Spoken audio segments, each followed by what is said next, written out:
Let's get back into the shuffle this week. Oh, almost forgot the logo. Okay, now we're ready. All right, let's jump right back into week 9 recap, which is 18-week season. It's our halfway point in the season. And for week 9, it was kind of par for the course for us. So everyone got their tickets in, but we were 17 and 37 with minus 13.98 units. So, second worst week we've had this season. Still haven't been in the green. Let's give out some shout outs for some good weeks. So Dalton won his fourth week so far this season. So congratulations to Dalton. He was 4-2 again this week with plus 3.57 units. David, he almost won his second week. He only missed by zero point 0.2 units, but he was also 4-2. And then Nick hit a really good plus 600 reach, and it was a Josh Jacobs and Rico Dowdle 5+ rushing yards each quarter for plus 600. And those two guys went off. One had 120, the other one had 90. And so those were kind of the highlight good weeks of the week. Myself and Corey 2-4, 5-1, and then we do have to modify the 0-6 counter. Shay hit another 0-6. That'll be our fifth for the season.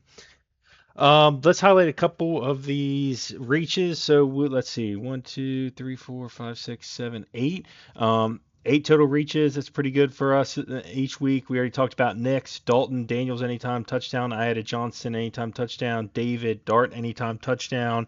And then David had a couple. He had a really good ticket this week. Jamie, love this one. McCarthy, Corey loves this one too. McCarthy first pass incomplete for the hater pick.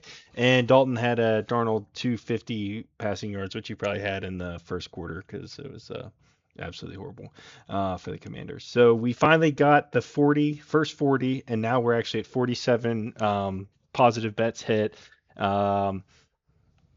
which is pretty good. I think we're on pace to break. I don't want to say break the record, but last year we had 90. We're on pace to do a couple more than that this year, so we'll keep that there.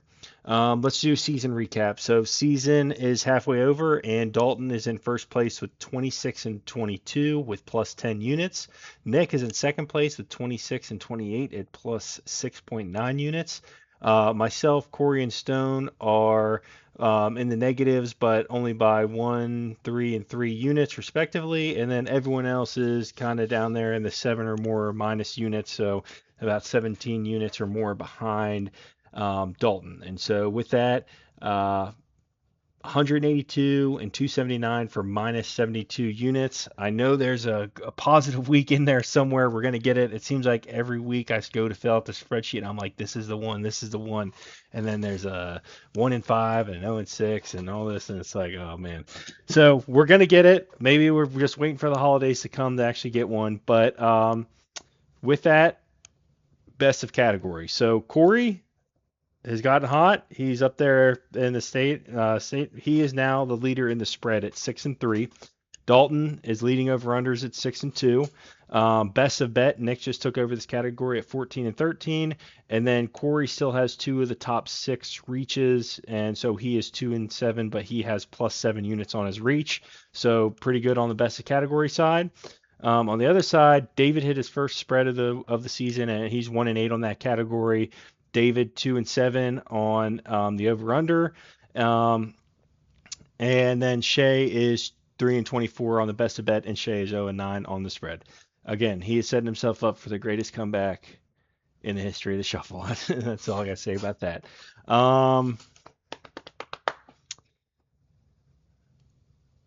think that's all I had this week.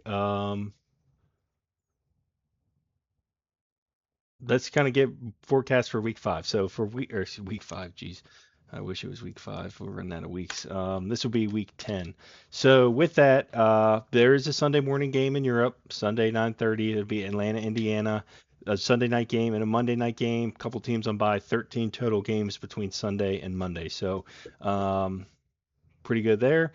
What I'll do, I'll random it 8 times for the 8 positive bets that we hit. So we'll do 1, 2, 3, 4, 5, 6, 7, 8, All right, script finished. So let's see.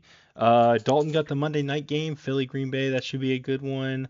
Um, Nick and Shay got 4 o'clock games, and everyone else got 1 o'clock. So we won't have the Sunday morning. We'll see a lot of Sunday tickets. Um, last week I talked about the units for the administrative remarks. I'll talk about and how I want to flip it up for next year so that we're risking a unit rather than risking to gain a unit. Um, I also had this other idea that I've been kind of thinking of. I was thinking maybe the winner of the previous week could choose their game. Like they got to pick their game before everyone else got to random it up, and that way it would incentivize winning the week. It also would um, kind of penalize people for not putting in a ticket. You wouldn't be eligible for getting to pick. It's just an idea I had. Think about it. Let me know if you guys like that. And I look forward to seeing everyone's tickets come in on Sunday. See you next week.